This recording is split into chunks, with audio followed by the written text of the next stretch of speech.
ও নবী, আপনার আগমনে সুন্নিরা নবীর প্রেমের ঝান্ডা নিয়া মাঠে নামে গো নবী। সুন্নিরা নামে নবীর প্রেমের ঝান্ডা হাতে লইয়া, আর কিছু কিছু মৌলবী নামে সুন্নিদের জুলুস আটকানোর জন্য নামে লাঠি বাঙ্গা লইয়া। কথা বলেন না ঠিক না ঠিক? আমরা 100% নবীজিকে জানার চাইতে বেশি ভালোবাসি। এবার আমরা 100% নবীজিকে জানার চাইতে বেশি ভালোবাসি। আর যারা নবীর দুশমন তারা বারবার শুধু সুন্নিদের জুলুসের জন্য, সুন্নিদের জুলুসের মধ্যে বারবার আঘাত করে। কথা বল না ঠিক না ঠিক? আমরা জানি আমাদের আমল বেশি নাই, আমরা জানি আমাদের নামাজ বেশি নাই গো আল্লাহ, তবে আমাদের ভিতরে ওই দয়াল নবীজির ভালোবাসা আছে। কথা বলেন না ঠিক না ঠিক? আল্লাহু আকবার।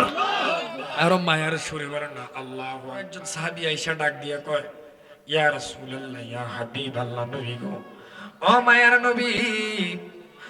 وعن انس رضي الله تعالى عنه قال ما مسست ديباجة ولا حرير علينا كفي রাসূলুল্লাহ সাল্লাল্লাহু আলাইহি ওয়াসাল্লাম।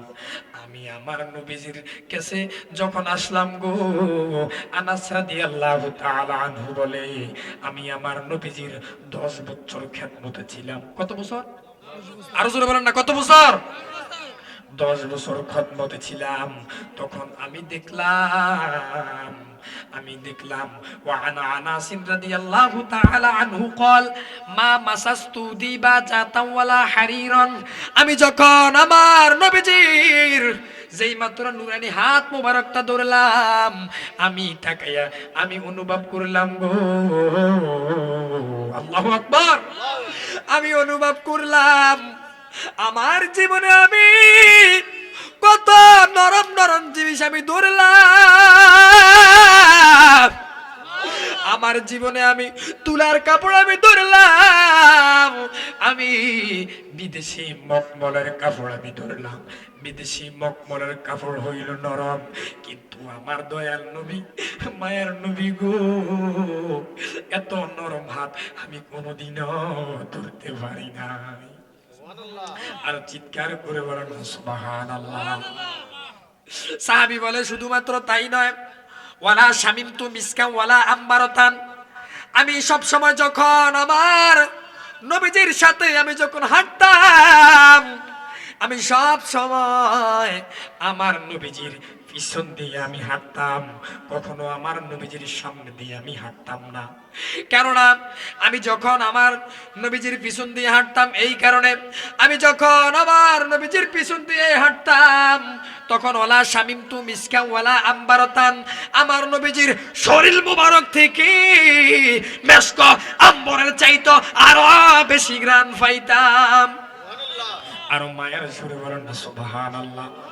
ভাইজান বলেছে আমি একটু কবর নিয়ে একটু কথা বলার জন্য, আমি কি আপনাদের সাথে কবর নিয়ে একটু কথা বলবো? এবার নবী আমার কেমন নবী, ওই নবী কেমন? নবীজির কাছে সাহাবী আয়েশা যখন বলল, ইয়া রাসূলুল্লাহ, কিয়ামত কবে হবে ইয়া রাসূলুল্লাহ? নবী আমার বলল, তুমি যাকে বেশি ভালোবাসো তার সাথে তার হাসর হবে। চিৎকার করে বলেন না সুবহানাল্লাহ। আর মায়ার সুরে বলেন না সুবহানাল্লাহ। এই কবর এমন একটা কবর, হাসর নাসর মিজান ফুলসিরাত যতগুলো স্টেশন হয় সবগুলো স্টেশনের প্রথম স্টেশনের নাম হলো কবর। কথা বলেন না ঠিক না ঠিক? এই কবরের মধ্যে আমরা কি সবাই যাইতে হবে? কথা বলেন না ঠিক না ঠিক?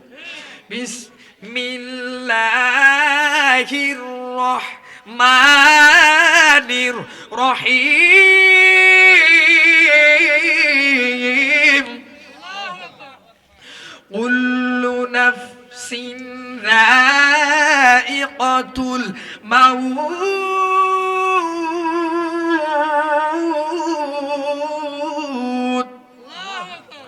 সমস্ত প্রাণী একদিন মৃত্যুর স্বাদ গ্রহণ করতে হবে। কথা বলেন না ঠিক না বেটি? আরো মায়ের সুরে বলেন না ঠিক না বেটি? এবার এই কবর এমন একটা কবর, আমার নবীজির একজন সাহাবী যার নাম হইল উসমান জিন্নুরাইন। নাম কি? এই উসমান জিন্নুরাইন কে? উসমান জিন্নুরাইন বেহেশতের কথা শুনলে এত কান্নাকাটি করেন না, এবং দুজকের কথা শুনলে এত কান্নাকাটি করেন না, দুজকের ভয়েও কোনো কান্নাকাটি করে না। এবার ওই ওই সাহাবী ডাক দিয়া কয়, উসমান জিন্নুরাইন বলে, এক সাহাবী বলে, আপনি কোন কারণে আপনি কান্না করেন? উসমান জিন্নুরাইন বলে, আমি বেহেশতের জন্য কান্দি না, আমি দুজকের ভয়ে কান্দি না, আমি একটা মাত্র কারণে কান্দি, সেটা হলো আমার ভিতরে কবরের ভয়। আর চিৎকার করে বলেন আল্লাহু আকবার। কবরে ডাকিয়া বলে মানুষেরে, খালি হাতে আসি ও না কবরে। কথা বলেন না ঠিক না বেটি? আর মায়ের সুরে বলেন না ঠিক না বেটি? এই কবর এমন একটা কবর, একটা মানুষ যখন মরে যাওয়ার সময় হয়, তখন ওই লোকের কাছে, ওই মনুষ্য ব্যক্তির কাছে, তখন নাজালা ইলাইহি মিনাস সামাইল, নাজালা ইলাইহি মিনাস সামাইল মালাইকা, আকাশ থেকে একদল ফেরেশতা নেমে আসে। ওই ফেরেশতার কাছে তাকে শক্তময় দুর্গন্ধময় চট থাকে। চট কি থাকে? শক্তময় দুর্গন্ধময় চট থাকে। ওই চট থেকে এত দুর্গন্ধ, ওই গন্ধটা নিয়ে আসা হয় যখন কোন বদকার ব্যক্তির রূহ যখন কবজ করা হয়। এবার সুম্মা ইয়াজিউ মালাকুল মউত, মালাকুল মউত এসে, এদিকে বাবা, মালাকুল মউত এসে হাত্তা ইয়াজলিসা ইনদা রাসিহি, ওই মনুষ্য ব্যক্তির কাছে এবার আজরাইল আলাইহিস সালাতু ওয়াস সালাম আসে। কথা বলেন না ঠিক না বেটি? এবার ওই মনুষ্য ব্যক্তির রূহটা এমন ভাবে কবজ করে রে, ওই মনুষ্য ব্যক্তি যখন যখন সাকরাতুল মাউতের কষ্ট হয়, তখন তার রূহটা একবার ডানে যায়, তার রূহটা একবার বামে যায়, তার রূহটা একবার মাথার দিকে আসে রে, তার রূহটা একবার পায়ের দিকে যায়, তার রূহটা এইভাবে দৌড়াদৌড়ি করতে থাকে। হাদিস শরীফের মধ্যে দেখলাম রে বন্ধু, একজন মানুষ যখন মৃত্যুর সময় হইয়া যায়, তার রূহটা একবার ডানে যায়, ইয়া রাসূলুল্লাহ, তার রূহটা একবার বামে যায়, তার রূহটা দৌড়াদৌড়ি করতে থাকে। তখন দেখবেন একজন মানুষ যখন মৃত্যুবরণ করে, ওই মানুষের চোখগুলো একবারে বড় বড় করে ফেলে। কথা বলেন না ঠিক না বা ঠিক? এবং চোখগুলো বড় বড় করে একবারে পায়খানা প্রস্রাব পর্যন্ত করে দেয়। আল্লাহু আকবার। আর মায়ের সুরে বলেন আল্লাহু আকবার।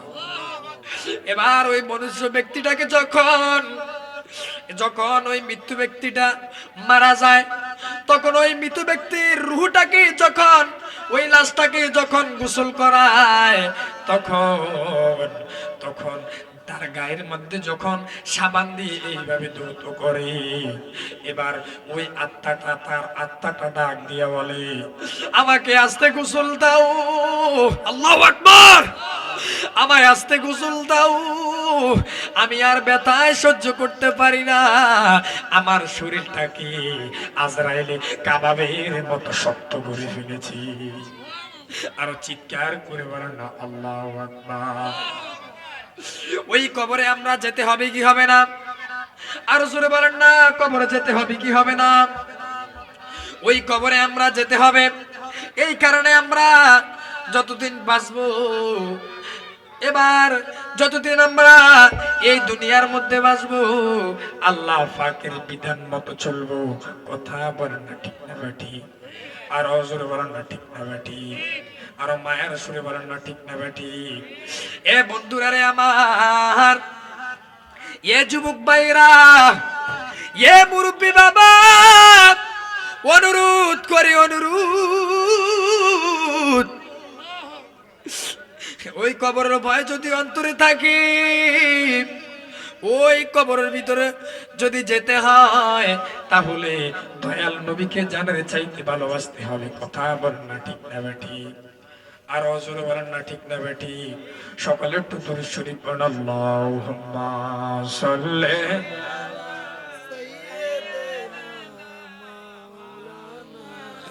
মুহাম্মাদ ওয়া আলা আলিহি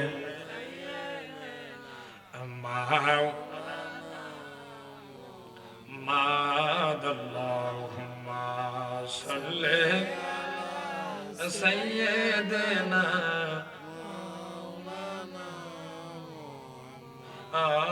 আল্লাহুম্মা সাল্লি সাইয়্যিদিনা মাওলানা মুহাম্মদ ওয়া আলা আলিহি সাইয়্যিদিনা।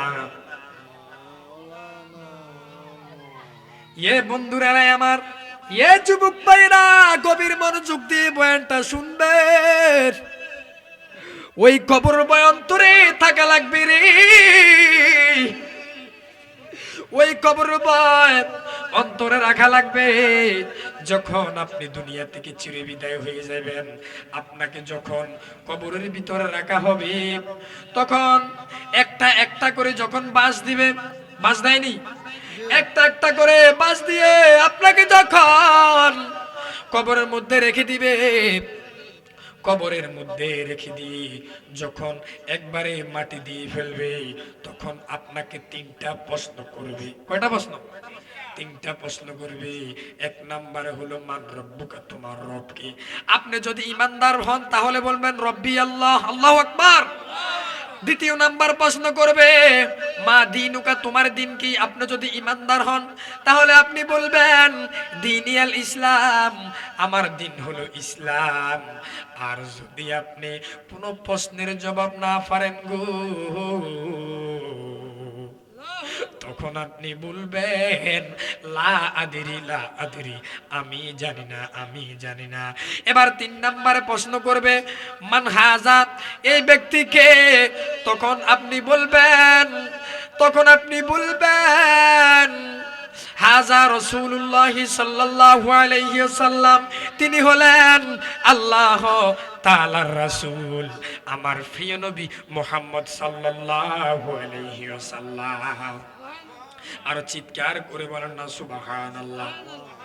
এই কারণে বন্ধুরা রে আমার, যেই কথাটা বলতে চাইছিলাম, এবার দাহিয়াতুল কলবি যখন মাটি যখন এইভাবে কোদাল দিয়ে গর্ত করতেছে, যখন গর্ত করতেছে গর্ত করতেছে, তার দাড়ির মধ্যে যেই মাত্র একটু মাটি লেগে আছে, তার কন্যা ডাক দিয়া কয়ে বাবা, ও বাবা, আপনি যে মাটি খনন করতেছেন, আপনার দাড়ির মধ্যে মাটি লেগে আছে। কি লেগে আছে? আরো জোরে বলেন না, কি লেগে আছে? আপনার দাড়ির মধ্যে মাটি লেগে আছে। এবার মেয়ের বাবা যখন মাটিগুলো খনন করতেছে, মেয়ে ডাক দিয়ে কয় বাবা, আপনি কেন মাটি খনন করতেছেন গো বাবা? এবার মেয়েটা দেখতেছে তার বাবার দাড়ির মধ্যে মাটি লেগে আছে, মেয়েটা তার হাত দিয়ে তার বাবার মুখের দাড়িগুলো এইভাবে মুছে দেয় মাটিগুলো সরানোর জন্য। চিৎকার করে বলেন না আল্লাহু আকবার। কিন্তু এবার মেয়ে ডাক দিয়া কয় বাবা, ও বাবা, আপনি কেন গর্ত করতেছেন? যেই মাত্র এই কথা বললো, তার বাবা কন্যাটাকে একবারে পিছন থেকে ধাক্কা দিয়ে সেই মাত্র গর্তের মধ্যে ফেলে দেয়। গর্তের মধ্যে যেই মাত্র ফেলে দিলেন, মেয়ে ডাক দিয়া কয় বাবা, ও বাবা, তুমি আমাকে গর্তের মধ্যে ফালাইও না। তুমি না আমাকে বললা তুমি আমাকে নানার বাড়িতে নিয়ে যাইবা, এখন যে তুমি আমাকে গর্তের মধ্যে ফালাই দিলা, এবার ওই তার বাবা তার বাবা ওই কন্যাটাকে একবারে জমিনের মধ্যে গর্তের মধ্যে ফেলে দিয়ে জীবন্ত মাটির মধ্যে ফুটে ফেলেতে চিৎকার করে করে বলেন না আল্লাহু আকবার। আর মায়ের সুরে বলেন না আল্লাহু আকবার। হে রাসূল তোমায় ভালোবাসি অন্তরে শুধু মুখে না, জান্নাতের আশায় নয় হে রাসূল, জাহান্নাম কেউ ডরি না। কথা বল না ঠিক না বেঠিক? তোমায় পাওয়া আর আশায় মন ছুটে যায় মদিনায়, তোমায় পাওয়া আর আশায় মন ছুটে যায় মদিনায়। এই সুর যদি শুনে থাকো একেবার দেখা দেও না, এই সুর যদি শুনে থাকো একেবার দেখা দেও না। চিৎকার করে বলেন না সুবহানাল্লাহ। এ বন্ধুরে আমার, এবার দাহিয়াতুল কলবি এবার আমার নবীর দরবারে এসে হাজির হয়ে গেছে। ডাক দিয়া কয় ইয়া রাসূলুল্লাহ, ইয়া হাবিবাল্লাহ, নবী গো, ও মায়ের নবী, ও দয়ার নবী গো,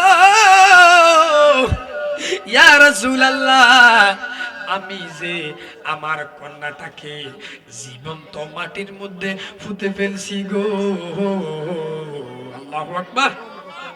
আমি যে আমার কন্যাটাকে জীবন্ত মাটির মধ্যে ফুটে ফেলেছি, এই কন্যাটাকে গো আমি যে মেরে ফেলেছি, আল্লাহ পাক রব্বুল আলামিন জানি আমাকে ক্ষমা করবেন। চিৎকার করে বলেন না সুবহানাল্লাহ। এবার নবীর কাছে ওই দাহিয়াতুল কলবি কালিমা পড়ে মুসলমান হয়ে গেল। মুসলমান হওয়ার পর ওই দাহিয়াতুল কলবি আমার নবীকে ডাক দিয়ে বলেন ইয়া রাসূলুল্লাহ, ইয়া হাবিবাল্লাহ, নবী গো, ও মায়ের নবী, ও মায়ের নবী, দয়ার নবীজি, ইয়া রাসূলুল্লাহ, ইয়া হাবিবাল্লাহ, আমি যে আমার কন্যাটাকে মারলাম, আমার আল্লাহ পাক জানি আমাকে ক্ষমা করবেনি। নবী আমার বলেন সাহাবী, তুমি আর তোমার গুনাহ থেকে আমার আল্লাহ পাক রব্বুল আলামিনের দয়া হইল বড়। কথা বল না ঠিক না বেঠিক? নিশ্চয়ই তুমি যদি তওবা করে আল্লাহর কাছে ক্ষমা চাও, তাহলে আমার আল্লাহ পাক রব্বুল আলামিন তোমার জীবনের সমস্ত গুনাহ খাতাগুলো মাফ করে দিবে। আর মায়ের সুরে বলেন না আল্লাহু আকবার। আধর কো রিয়া মানুষ আল্লাহ বানায়া, কেমনে দিবা জাহান নামে ফালাইয়া, আপন হাতে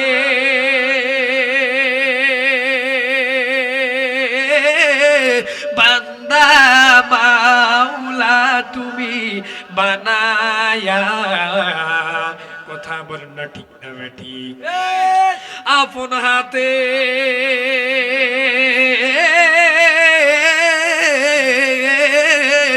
বান্দা মাওলা তুমি বানায়া, কেমনে দিবা জাহান্নামে ফালাইয়া, কেমনে দিবা জাহান্নামে ফালাইয়া। চিৎকার করে বলেন সুবহানাল্লাহ। আর মায়ের সুরে বলেন না সুবহানাল্লাহ। ওই নবীকে আমরা ভালোবাসার দরকার আছে নি? ও নবী, আপনার আগমনে সুন্নিরা নবীর প্রেমের ঝান্ডা নিয়ে মাঠে নামে গো নবী। সুন্নিরা নামে নবীর প্রেমের ঝান্ডা হাতে লইয়া, আর কিছু কিছু মৌলবী নামে সুন্নিদের জুলুস আটকানোর জন্য নামে লাঠি বাঙ্গা লইয়া। কথা বলেন না ঠিক না ঠিক? আমরা 100% নবীজিকে জানার চাইতে বেশি ভালোবাসি। এবার আমরা 100% নবীজিকে জানার চাইতে বেশি ভালোবাসি। আর যারা নবীর দুশমন তারা বারবার শুধু সুন্নিদের জুলুসের জন্য, সুন্নিদের জুলুসের মধ্যে বারবার আঘাত করে। কথা বল না ঠিক না বেটি? আমরা জানি আমাদের আমল বেশি নাই, আমরা জানি আমাদের নামাজ বেশি নাই গো আল্লাহ, তবে আমাদের ভিতরে ওই দয়াল নবীজির ভালোবাসা আছে। কথা বলেন না ঠিক না ঠিক? আল্লাহু আকবার। আর মায়ের সুরে বলেন না আল্লাহু আকবার। এই কারণে আমরা ওই নবীকে ভালোবাসার দরকার আছে না নাই? যেহেতু এটা একটা ওলি আল্লাহর দরবার, কবরের কথা একটু বলেছি, এই জায়গার মধ্যে যদি একটু ওলি আল্লাহর ব্যাপারে যদি কথা না বলি তাহলে হক আদায় হবে না। কথা বলেন না ঠিক না ঠিক? আর মায়ের সুরে বলেন না ঠিক না ঠিক? এবার এবার এই বন্ধুরা আমার গভীর মনোযোগ। আব্দুল কাদের জিলানী, মাহবুবে সুবহানী, কুতুবে রব্বানী, শেখ সৈয়দ আব্দুল কাদের জিলানী রহমাতুল্লাহি আলাইহি, তিনি যখন ছোট্ট ছিলেন, তার বয়স যখন ছোট ছিল, তিনি তিনি তার তার মায়ের ডাক দিয়ে কয়, বাবা গোয়াল ঘরে যাও, গোয়াল ঘরে গিয়ে একটা যে আমাদের যে গরুটা আছে এই গরুটাকে তুমি ঘাস খাওয়াইবার জন্য নিয়ে যাও। চিৎকার করে বলেন না আল্লাহু আকবার। এবার আব্দুল কাদের জিলানী রহমাতুল্লাহি আলাইহি গোয়াল ঘরে গেলেন। গোয়াল ঘরে যাইয়া এবার গরুর রশি ধরে টানতেছে। আল্লাহু আকবার। গরুর রশি ধরে টানে। এবার গরুটাকে ঘাস খাওয়াইবার জন্য সেই মাত্র নিয়ে যাইতেছে, গরু হঠাৎ করে ডাক দিয়া কয়, ইয়া আব্দুল কাদের, হে আব্দুল কাদের, মালি হাজা খুলিতা ওয়ালা বিহাজা উমিরতা, আল্লাহ পাক রব্বুল আলামিন তোমাকে গরু চড়াইবার জন্য দুনিয়াতে পাঠায় নাই। আমাদের দেশে যে গরু আছে এই গরু কি আরবিতে কথা কয়? আমাদের দেশের গরু কি আরবিতে কথা বলতে পারে?